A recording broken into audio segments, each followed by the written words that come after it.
오늘 우리에게 주신 하나님의 말씀은 사도행전 13장 1절에서 12절의 말씀입니다. 신약성서 209년 봉독하겠습니다. 안디옥 교회에 선지자들과 교사들이 있으니 곧 바나바와 니게르라 하는 시몬과 구레네 사람 루기오와 분봉왕 헤롯의 젖동생 마나엘과 및 사울이라. 주를 섬겨 금식할 때에 성령이 이르시되 내가 불러 시키는 일을 위하여 바나바와 사울을 따로 세우라 하시니 이에 금식하며 기도하고 두 사람에게 안수하여 보내니라. 두 사람이 성령의 보내심을 받아 실루기아에 내려가 거기서 배 타고 구브로에 가서 살라미에 이르러 하나님의 말씀을 유대인의 여러 회당에서 전할세 요한을 수행원으로 두었더라. 온 성 가운데로 지나서 바보에 이르러 바예수라 하는 유대인 거짓 선지자인 마술사를 만나니 그가 총독 서기오 바울과 함께 있으니 서기오 바울은 지혜 있는 사람이라. 바나바와 사울을 불러 하나님의 말씀을 듣고자 하더라. 이 마술사 엘르마는 이 이름을 번역하면 마술사라. 그들을 대적하여 총독으로 믿지 못하게 힘쓰니 바울이라고 하는 사울이 성령이 충만하여 그를 주목하고 이르되 모든 거짓과 탱이 가득한 자요 마귀의 자식이요 모든 의의 원수여 주의 바른 길을 굽게 하기를 그치지 아니하느냐. 보라 이제 주의 손이 네 위에 있으니 네가 맹인이 되어 어느 얼마 동안 해를 보지 못하리라 하니 즉시 안개와 어둠이 그를 덮어 인도할 사람을 두루 구하는지라. 이에 총독이 그렇게 된 것을 보고 믿으며 주의 가르치심을 놀랍게 여깁니다. 아멘.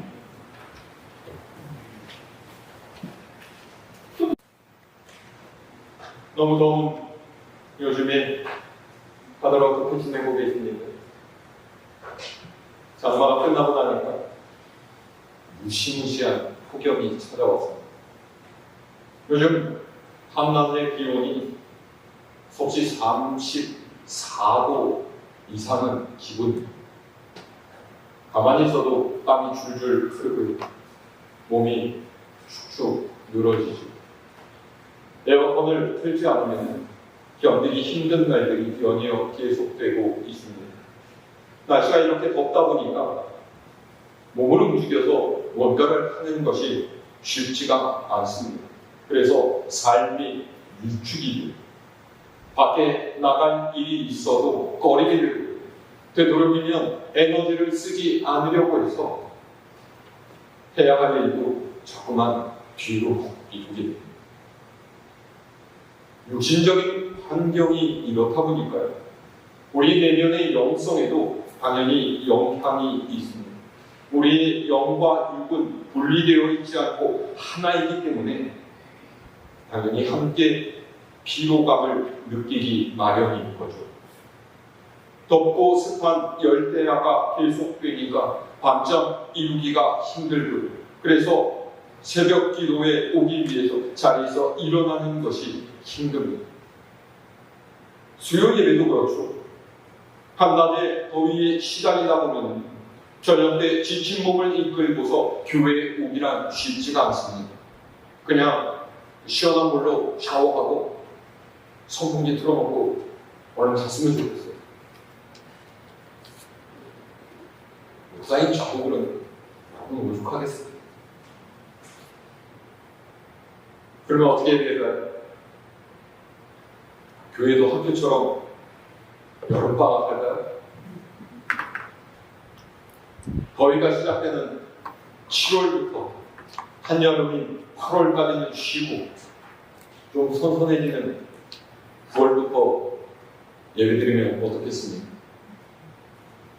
좋아요? 기대의 천 눈빛으로 저를 쳐다보시다. 그럴 수는 없죠. 우리의 신앙생활에서 중요한 것은 꾸준함이 어려워 힘들어 그것을 견디고 이겨낼 때에 우리의 믿음이 성장할 수가 있습니다. 그러면 이 꾸준함을 어떻게 유지할 수가 있을까요? 몸이 힘들고 마음이 피곤한데 뜻을 세우고 의지력을 발휘한다라고 될 수가 있겠습니다. 어려워요. 우리가 종종 강철 같은 의지, 그렇게 이야기를 하지만 사실 사람의 의지라는 것은 그렇게 강한 것이 아닙니다. 도리어 지시때때로 찾아오는 유혹과 시험에 늘 흔들리고 넘어지는 것이 보통의 사람. 그래서 우리는 성령의 충만함을 입어야 합니다. 비록 인간적인 마음과 육신, 세상의 편함을 쫓아갈지라도 성령께서 나를 주도해 가셔서 믿음으로 살아갈 수 있도록 주님을 따르는 제자로 살아가도록 역사해 주시기를 구해야 합니다. 어떻게요? 당연히 그 방법은 말씀과 기도. 너무 뻔한 얘기입니까? 지금까지 계속 그렇게 해오셨습니까? 네. 잘하셨어요. 그것이 신앙생활의 믿음이라는 무엇보다 그 기본이라는 것을 잘 지켜가는 것이고 변함없이 유지해가는 것. 제가 요즘 보는 TV 프로그램 중에 하나가 최강 야구라고 하는 스포츠 예능 보신 분 있으실까요? 모르시는 분을 위해서 짤막하게 설명을 드리자면 모 방송국에서 프로야구 구단에서 나이가 들어서 은퇴를 했거나 경쟁에 밀려서 방출당한 선수들을 주축으로 야구단을 만들었습니다. 그리고 현역 고등학교 야구, 대학교 야구, 독립야구단, 심지어는 프로야구 2군을 상대로 게임을 하는 거예요. 그런데 이 선수들이 예전 현역 때에는 날고 뛰던 선수들이었지만 이제 평균 나이가 선수로 뛰기에는 힘겨운 40살 그 정도 되다 보니까 아무래도 쌩쌩한 젊은이들에게 맞서기에는 힘이 들어요. 순발력도 떨어지고 체력도 딸리고 몸도 마음대로 움직여지지가 않는 거죠. 하지만 이들에게는 여전히 다들 자신이 예전에 프로에서 한 가닥 했다라고 하는 자존심이 남아있고 지기 싫어하는 승부욕이 있습니다. 그래서 이기기 위해서 어떻게 해요? 훈련. 숨을 헐떡이면서 달리기를 하고 땅을 굴러가면서 공받는 연습을 하고 손바닥이 까지고 방망이를 휘두르고 날렵한 움직임을 위해서 다이어트. 그러면서 이들이 한 목소리로 하는 이야기가 뭔지 아세요? 내가 은퇴한 지 몇 년이 지났는데 또 이 짓을 하리라고는 상상도 못했다는 거예요. 그런데 승리하기 위해서는 어쩔 수가 없어요. 아무리 숙련된 선수라고 국가대표로 금메달을 따고 프로야구 역사에 전설로 이름을 남겼다고 해도 지금 승리하기 위해서는 땀을 흘리며 훈련할 수가 없어요. 공을 던지고 받고 치고 달리는 그 기본기를 유지하지 못하면 절대로 경기를 이길 수가 없습니다. 우리 신앙생활도 마찬가지입니다. 예전에 성경을 몇 번이나 읽고 기도를 아무리 열심히 했다고 해도 지금 그것이 계속되지 않으면 우리의 삶은 믿음으로 지탱해 가기가 어렵습니다. 그래서 꾸준해야 하고 한결같은 신앙의 자세를 유지해 가는 것이 필요합니다. 다만 연약한 우리의 마음과 능력으로는 그렇게 하기가 힘들기 때문에 성령의 충만함을 입어야 가능하다, 이런 말입니다. 오늘 우리가 읽은 말씀은 안디옥 교회가 파송한 최초의 선교사인 바울과 바나바의 행적을 기록하고 있습니다. 표면적으로는 안디옥 교회가 이들을 전도의 일꾼으로 세워서 파송한 것이지만 오늘 말씀은 이것이 성령의 말씀을 따라 이루어진 일이다, 그렇게 기록을 하고 있습니다. 자, 우리 오늘 말씀 1절에서 3절을 다시 함께 읽어볼까요? 1절로 3절의 말씀. 시작. 안디옥 교회에 선지자들과 교사들이 있으니 곧 바나바와 니게르라 하는 시몬과 구레네 사람 루기오와 분봉왕 헤롯의 젖동생 마나엘과 및 사울이라. 줄 섬겨 금식할 때 성령이 이르시되 내가 홀로 시키는 일을 위하여 바나바와 사울을 따로 세우라 하시니 이에 금식하며 기도하고 두 사람에게 안수하여 보내니라. 아멘. 안디옥 교회에 있는 선지자들과 교사들이 금식하면서 기도할 때 성령께서 바나바와 바울을 선교사로 세우라 했다라는 거예요. 이 말인즉슨 성령께서 이들을 사용하시기로 작정하셔 앞으로도 이들과 함께 동행하시겠다라는 약속을 주신 것이나 마찬가지입니다. 바나바와 바울이 전도 여행을 시작할 때 얼마나 든든했겠습니까? 앞으로의 일에 대한 불안함보다는 성령께서 함께 하실 것이라는 기쁨이 이들에게 가득했습니다. 그래서 이들은 구브로라고 하는 곳을 첫 번째 선교지로 정하고 길을 떠났습니다.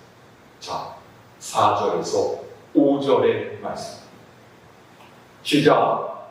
두 사람이 성령의 보내심을 받아 실루기아에 내려가 거기서 배 타고 구브로에 가서 살라미에 이르러 하나님의 말씀을 유대인의 여러 회당에서 전할세 요한을 수행원으로 두었더라. 아멘. 왜 하필이면 구브로에 갔느냐? 그곳이 바나바의 고향이었기 때문입니다. 구브로는 오늘날의 이름으로 하면 키프로스라고도 불리는 사이프러스입니다. 지중해에서 세 번째로 큰 섬으로 기후 여건이 좋아서 별장이 많고 휴양지로 매우 유명한 곳이죠. 이 당시 이곳에는 구리 광산이 있었고 배를 만드는 조선업이 성행했어요. 쉽게 말해서 아주 풍요롭고 살기 좋은 성이었다라는 거죠. 물질적으로 풍요했기 때문인지 이곳의 문화는 사치스럽고 곳곳마다 활락가가 넘쳐났을 뿐만 아니라 우상 숭배도 극심했던 곳이었다. 바나바와 바울은 이 구브로 섬의 가장 큰 도시인 살라미와 수도인 바로에서 복음을 지닌 것. 그런데 어디에서 말씀을 전했다고? 유대인의 회당에서. 우리 이 사실을 눈여겨보아야 하는데 바울과 바나바가 그저 아무나 길 가는 사람을 붙들고서 예수 믿으라고 하면서 전도하는 것이 아닙니다. 구브로 섬에는 이미 정착해서 살고 있는 유대인들이 있었고 그들이 세운 회당에서 유대인들을 대상으로 전도했다라는 거죠. 이들은 비록 구약이기는 했지만 성경을 알고 있는 사람들이었고 현지 사정에도 밝은 사람들이었어요. 그렇기 때문에 이들을 전도하게 되면 그곳에 또 다른 선교사를 세우는 것이나 마찬가지의 효과가 있는 것입니다. 얼마나 지혜롭군요. 자, 그런데 이렇게 전도해가는 바울과 바나바 앞에 그들을 방해하는 이가 나타나죠. 누구입니까? 6절에서 8절 말씀 함께 있습니다. 시작. 몬선 가운데로 지나서 바보에 이르러 바예수라 하는 유대인 거짓 선지자인 마술사를 만나니 그가 총독 서기오 바울과 함께 있으니 서기오 바울은 지혜 있는 사람이라 바나바와 사울을 불러 하나님의 말씀을 듣고자 하더라. 이 마술사 엘루마는 이 이름을 번역하면 마술사라. 그들을 대적하여 총독으로 믿지 못하게 힘쓰니. 아멘. 이들이 만난 사람은 바예수라고 하는 이름을 가진 유대인 거짓 선지자이자 마술사입니다. 아마 이 사람은 총독 관저에서 일하는 유대인이었던 것 같아요. 그런데 이 사람의 직업이 뭐라고요? 마술사. 마술사라고 해서 지금처럼 사람들 앞에 모아놓고서 모자에서 비둘기 꺼내고 지팡이에서 꽃 튀어나오게 하는 그런 마술사를 뜻하는 게 아닙니다. 우리나라식으로 말하자면 박수 무당이, 외국식으로 말하자면 주술사예요. 게다가 거짓 선지자라는 명칭이 더해진 것을 보면 자칭 하늘의 계시를 받았다고 하면서 주술적인 방법으로 사람들을 치료하는 그런 이였을 겁니다. 자, 그런데 그곳에 유대인의 회당이 있었는데도 불구하고 유대인인 이 사람이 계속 이런 일을 하고 있었다는 것은 그가 그곳 사람들을 미혹해서 자신을 따르게 했거나 아니면 총독의 비호를 받고 있었다, 이런 뜻인 거죠. 왜냐하면 그렇지 않고서는 경건한 유대인들이 율법에 따라서 그를 처벌했을 것이 틀림없기 때문에. 바울과 바나바가 첫 번째 전도 지역에서 거짓 선지자이자 박수 무당인 엘루마를 만났다라는 것, 여러분 주목하십시오. 근본적으로 세상의 권세를 잡고 있는 마귀는 눈에 보이는 것들로 사람들을 미혹합니다. 그리고 그것이 전부인 듯이 생각하게 하고 복음의 진리로부터 사람들을 떼어놓습니다. 예수님께서 이 땅에 오셔서 참된 진리인 복음을 선포하셨는데 대제사장들과 서기관들, 바리새인들이 왜 주님을 미워했을까요? 자신들이 차지하는 세상의 것을 빼앗기지 않으려고 했기 때문에. 그들의 권위로 공격받는 것에 당황하고 사람들의 존경과 선망을 잃어버릴 것 같은 위기의식을 느꼈기 때문에 그들이 거룩함의 증거로 내보이고 있는 율법의 행위라는 것이 세상의 것을 얻기 위한 것이라는 진실이 드러나는 것을 두려워했기 때문입니다. 누구보다도 하나님을 잘 섬기는 척했지만 사실 하나님이 아닌 다른 것을 섬기고 있다라는 것이 까발려질까봐 불안했기 때문이었습니다. 마술사 엘루마도 그랬던 것. 주문을 외우고 사람들의 눈을 곡하게 하는 방법들로 관심과 주목을 받았지만 바울과 바나바로 인해서 그런 자신의 이익이 사라질까봐 두려워했어요. 그래서 그는 바울과 바나바를 대적하고 자신이 배경으로 삼는 총독의 눈과 귀를 막으려고 했습니다. 이것이 하나님을 대적하는 마귀가 아닙니다. 자, 그런데 이 엘루마에게 사도 바울이 어떻게 대하는가를 보세요. 9절에서 11절 말씀 함께 읽을까요? 시작. 바울이라고 하는 사울이 성령이 충만하여 그를 주목하고 이르되 모든 거짓과 악행이 가득한 자요 마귀의 자식이요 모든 의의 원수여 주의 바른 길을 굳게 하기를 그치지 아니하겠느냐. 보라, 이제 주의 손이 네 위에 있으니 네가 맹인이 되어 얼마 동안 해를 보지 못하리라 하니 즉시 안개와 어둠이 그를 덮어 인도할 사람을 두루 구하는지라. 아멘. 바울이 성령 충만하여 그를 주목하고 그랬습니다. 사도행전에서 일어난 모든 영적인 전쟁에서 쓰임 받는 이들을 수식하는 말은 항상 성령이 충만하다라는 것. 구약 성서에는 이것이 하나님의 영이 그에게 임하였다라는 말로 표현된 거죠. 영적 전쟁에 임하는 믿는 이의 무기는 성령의 충만, 말씀의 충만, 기도의 충만, 이 성령의 충만함이 있을 때 우리는 세상 앞에서 담대함을 갖게 되고, 그럴 때 우리의 삶에 하나님의 역사가 일어납니다. 바울이 사모한 엘마를 책망합니다. 너는 괴기, 즉 속이는 꾀와 악행이 가득한 마귀의 자식은 의로운 이의 원수라고 하면서 주님의 바른 길을 굳게 하기를 금지하고 하죠. 그리고 네가 얼마 동안 소경이 될 것이다 선포했습니다. 어떻게 되었습니까?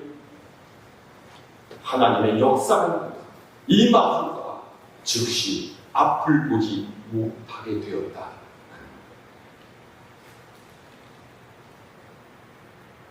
보십시오. 오늘날의 세상에 얼마나 많은 이들이 이런 마귀의 속임수에 빠져 있습니다.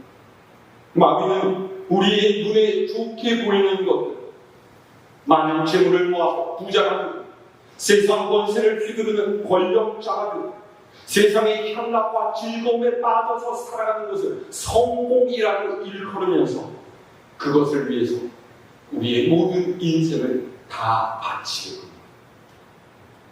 그것만이 우리가 구해야 하는 절대적인 가치라고 착각하게 만드는 거죠.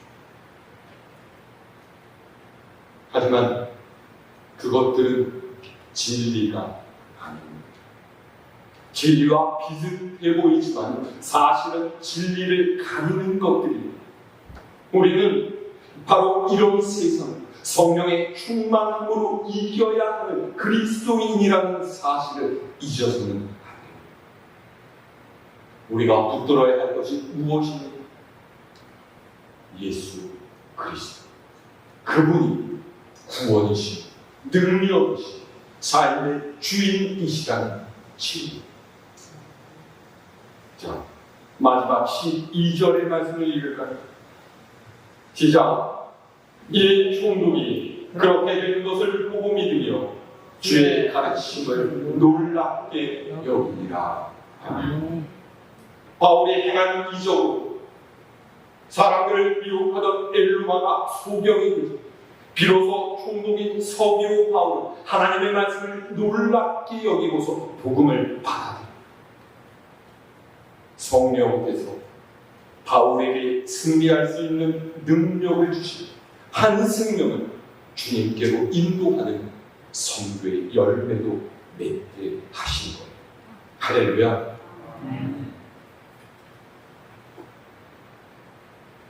성령의 보내심을 받아서 출발했던 최초의 선교사들이던 빛나는 승리를 보면서 여러분 어떤 생각이 드십니까? 우리 모두는 세상을 향해서 파송된 하나님의 선교사들입니다. 그리고 여러분 앞에는 마술사 엘루마처럼 세상을 미혹하고 사람들을 꿰어내는 마귀의 하수인들, 우리의 육신적인 본능을 부추기면서 그것을 쫓게 하는 이 세상의 문화가 놓여져 있습니다. 이런 세상에서 어떻게 흔들리지 않는 믿음으로 살아갈 수가 있겠습니까? 어떻게 이 시대를 하나님께서 원하시는 뜻대로 회복시킬 수가 있을까? 그 방법은 성령의 충만함을 입는 것밖에 없습니다. 이 성령의 충만함은 초자연적인 이적을 행하는 능력을 말하는 것이 아닌 한마디로 말씀과 기도에 충실한 삶, 신앙의 원리대로 살아가는 삶으로 기본기에 충실한 삶을 말하는 겁니다. 내가 교회 다닌 지 얼마나 됐는지, 목사님 저는요 기본기 정도는 이미 끝냈습니다. 이렇게 말하지 마세요. 전설이라고 추앙받는 불세출의 선수라도 매일 기본기를 달고 닦지 않으면 기량이 줄어들 수밖에 없고 경기에서 절대로 승리할 수가 없습니다. 오늘 우리가 살아가는 삶의 현장에 세상의 것에 빠져서 헤어나오지 못하는 안타까운 영혼들 너무나 많지 않습니까? 하나님께서 그들에게 가서 우리를 부르셨습니다. 그들에게 참된 진리, 복음을 증거하는 여러분들이 될 수 있기를 바랍니다. 세상의 유혹과 시험에 빠지지만 기본기에 충실한 믿음의 삶, 이 모든 것들을 이겨내는 여러분 되시기를 바랍니다.